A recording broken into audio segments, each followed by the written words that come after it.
हाँ, कल हमने नवीं कक्षा का रैदास के पद का पहला भाग देख लिया था।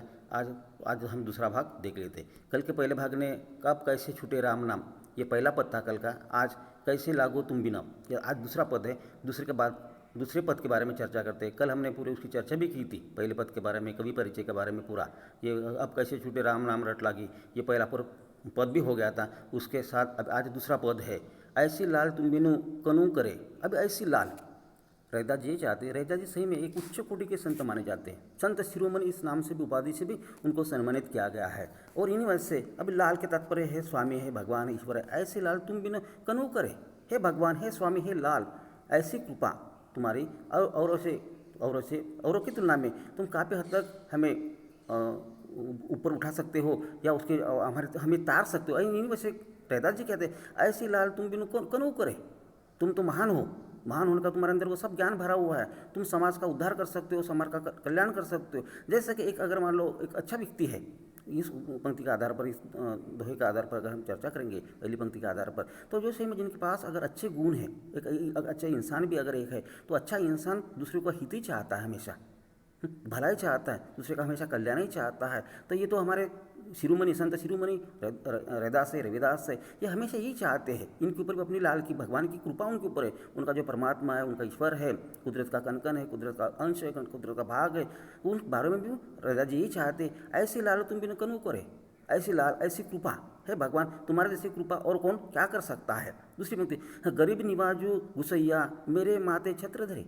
अभी देखो गरीब निवाजू, गरीबों पर कृपा करने वाले तुम ही तो महान हो, तुम ही महान हो। गुस्सा ने गोसाई करेंगे, गोस्वामी कहेंगे, मेरे माते ऐसे गरीब लोग होते हैं, गरीबों पर दया करने वाले होते हैं। यानी गरीब लोगों के प्रति दया है, माया है, ममता है, ये भाव इस पंक्ति में देने की कोशिश की। यानी गरीब निवाज हो, गरीब लोगों पे, निवाज करना यानी निर्माण करना, भला करना, उनका कल्याण करना। गरीब लोग होते हैं, गुस्सा होते हैं, उनके माथे पर छत्र धरने की बात इसमें रैदास ने की है। और बात सही है। जो निम्न कोटि के जो लोग यही थे, अपने गुणों से, अपनी विद्या से, अपने कार्यों से हर का भगवान का छत्र है। भगवान कहते ही परमेश्वर कहेंगे, भगवान कहेंगे, कभी ऊंच और नीच नहीं कहते, वो छुआछूत भी नहीं कहते हैं। और इनका सबके ऊपर समान रूप से अपना माथा ने, सिर के ऊपर छत्र कहेंगे, मुकुट कहेंगे, वो सबको धारण करता है ना, सबका मंगल करता है, सबका भला। कहीं नहीं वैसे कहा गया मेरे माथे छत्र से, तो सबके ऊपर, सबके शरीर को, सबको आशीर्वाद देते हैं, या सबका कल्याण करते। इन वजह से कहा गया है गरीब निवाजू गुसैया मेरे माते छत्र। जिससे मेरा कल्याण कर दिया, मेरे परमात्मा ने मेरा कल्याण कर दिया, उस तरह से वो औरों का कल्याण भी कर सकता है। कितने भी गरीब क्यों ना हो, गोसाई क्यों ना हो, गोसाई क्यों ना हो, ऐसे भगवान की तरफ, यानी भगवान का कल्याण करने वाले ही ये विचार या रैदास ने व्यक्त की है। जाकी जाति जगत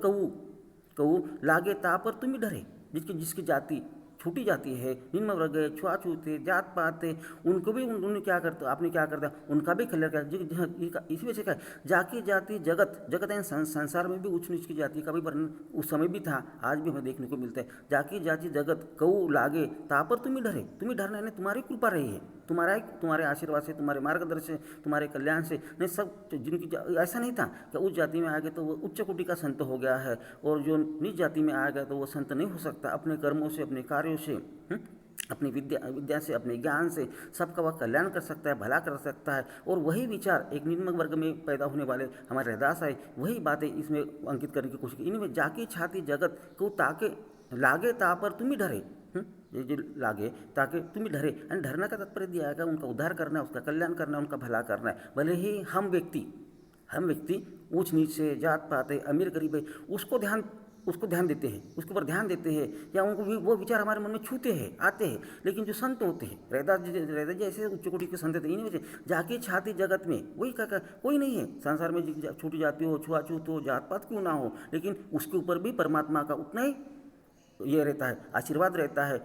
तुम ही डरे, तुम ही उनके ऊपर छत्र छा देते हो, आशीर्वाद देते हो, उनके कल्याण तुम ही करते हो। ताके लागे ता पर तुम ही डरे, नीचे ऊंचे करे बोरा गोविंद कहू ना दिल रे। अभी मान लो नीच भी क्यों ना हो, उनको अपने कार्य से भी भगवान है। कोई किसी को नीच और किसी को ऊंच नहीं समझता। वो सबका वो कल्याण चाहता है, सबका वो भला चाहता है, और सबके जीवन में खुशहाली लाने वाले विचार ही उनके होते। इन्हीं में से कहा खुद रैदास जी क्या चाहते, नीचे ऊँचे करे मेरा गोविंद काहू ते न डरे। मेरा गोविंद है ना, भगवान है, मेरा गोविंद है, मेरा भगवान है, मेरे परमात्मा है, मेरे ईश्वर है, वो सबका किसी को डरता नहीं हो।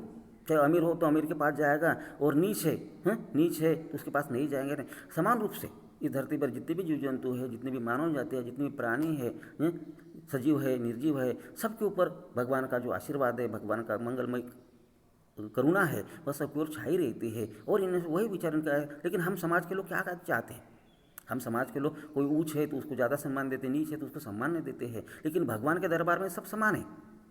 और इनमें से मेरा गोविंद है, गोविंद है ना, भगवान कहेंगे, ईश्वर कहेंगे, परमात्मा कहेंगे, नीचे ऊँचे करे मेरा गोविंद काहू ते न डरे।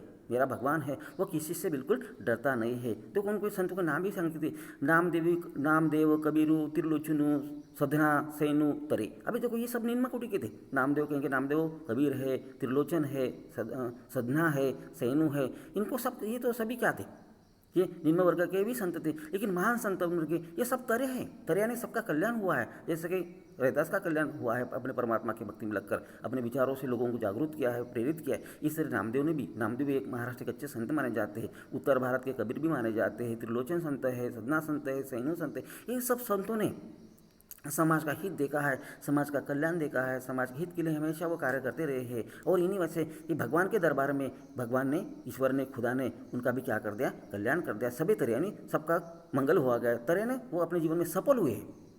जीवन है जैसे तैरना है, पार कर नदी पार करना है, उसी तरह से अपने जीवन रूपी नैया से वो पार हो चुके हैं।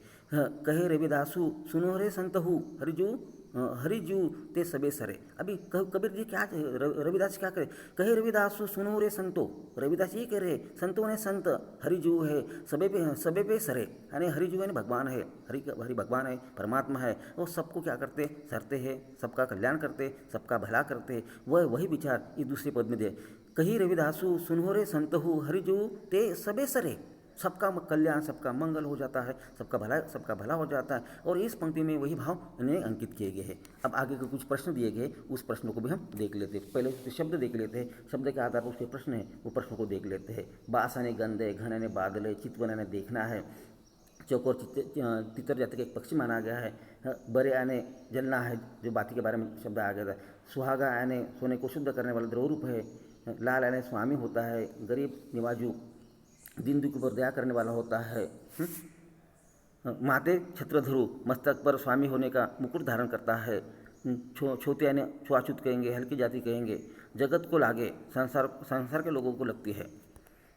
अभी उसके आगे हैं हरि जी से यानी भगवान से। नामदेव महाराष्ट्र का एक प्रसिद्ध संत कहा गया है। त्रिलोचन एक प्रसिद्ध वैष्णव आचार्य जो नामदेव के गुरु थे। उसके बाद यह सदना है, एक उच्च कोटि के संत जो नामदेव के समकालीन माने जाते हैं। सैनु रामानंद का समकालीन संत माने जाते हैं। हरिजू भगवान है, सबे सरे यानी सबका मंगल हो जाता है, सबका कल्याण हो जाता है। इसी के आधार पर कुछ प्रश्न, दीर्घ उत्तरीय प्रश्न भी दिए गए हैं।